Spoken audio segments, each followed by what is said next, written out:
মাহবুব ভাই লোকে পর্যটন মন্ত্রী নানি না বিমানও আছে আবার পর্যটনও আছে মানে পর্যটন হইল গিয়া সুন্দর সব সুন্দর হইতো রাস্তা গেছিলাম কাটিয়ারা গিয়া দেখলাম এমন ময়লা আমি বললাম যে তাই নাকি পর্যটন মন্ত্রী বানাইছিনি না ময়লা মন্ত্রী বানাইছে গিয়া দেখবেন আপনারা কাটিয়ারা কেন আধা বিয়ার আলাপ মানছে লইয়া থইয়া দেখবিয়া আপনারা যেটা চাইতেছ এই মাছ দেখার লেগে চাইতেছ এটা তো আমি দেখতেছি এটা তো আমার বইলা 6 মাসের খান 8 বছর তো কিতা হইব এখনো স্বপ্ন দেখা শুরু করছেন না আপনারা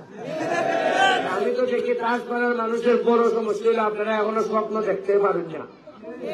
উন্নয়ন স্বপ্নের কথা শুনি লাগে 50 লাখ ফলমূলের চারা লাগাইব মাধবপুর সোনার ঘাট ফলের গাছের চারা লাগাইব লাগাইয়া 1 বছর 2 বছরের ভিতরে ফল ধরা ধরবো তখন ব্রাহ্মণবাড়িয়া আর হবিগঞ্জ মৌলিবাজার ঠিক আছে তো ফাইকে আছে সব ফাইকে আইনিম আমরা মাধবপুর কারণ গাছও ফল ধরলে বাকি আইব না মাটি দেখছে না মাটি না আকাশ দেখতে মানুষের চিনব এটা মাধবপুর পরিবেশ যদি উপরে বালা থাকে আর নিচে আরেকটা কাম আছে আমার দ্বিতীয় স্বপ্ন হইল মহিলা হিন্দু বৌদ্ধ খ্রিস্টান মাইনরিটি যারা এদেরকে সর্বোচ্চ নিরাপত্তা দিতে হবে আর আমার এলাকার মহিলা যারা আছে তারা আমি যতদিন এমপি আছি আমার কোন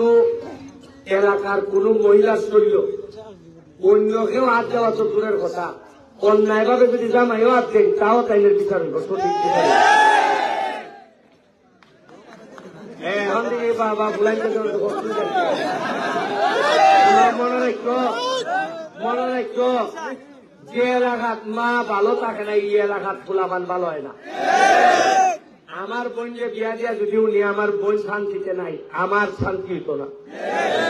আর এই এলাকার মহিলারা আসছে বাহির থেকে অনেকেই বিভিন্ন জায়গার থেকে আইছে এরারে যদি সম্মান দিতে না পারেন আমার এমপি না মন্ত্রী বানাইলেও কোনো লাভ হইতো না ওই যে মাহবুব ভাইয়ের মতো মন্ত্রী হইতা মাহবুব ভাই লোকে পর্যটন মন্ত্রী নানি না বিমানও আছে আবার পর্যটনও আছে মানে পর্যটন হইল গিয়া সুন্দর সব সুন্দর হইতো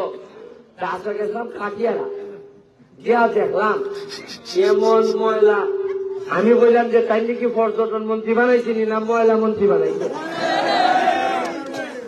গিয়া দেখবেন আপনারা কাটিয়ারা কেন আধা বিয়ার আলাপ মানছে লইয়া থইয়া দেখবিয়া বললাম যে বাবা এই অত গন্ধ হলা জায়গা খাম নাই আমার চতুর্থ স্বপ্ন আমি আপনার ওয়ার্ডে ওয়ার্ডে এক কেজিয়া হইল একটা হইলা মাঠ বানাইব আপনার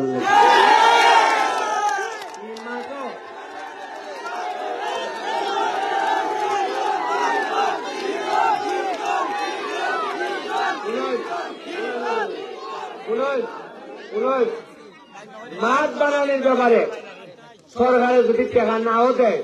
আমি বেরিস্তার নিজের গহটা হাত দেয়া টেকাবার করে করে দেবো আর মাঠে আমি কথা দিয়ে দেখতেছি আমি যদি এমপি হই আমার এলাকার মাঠে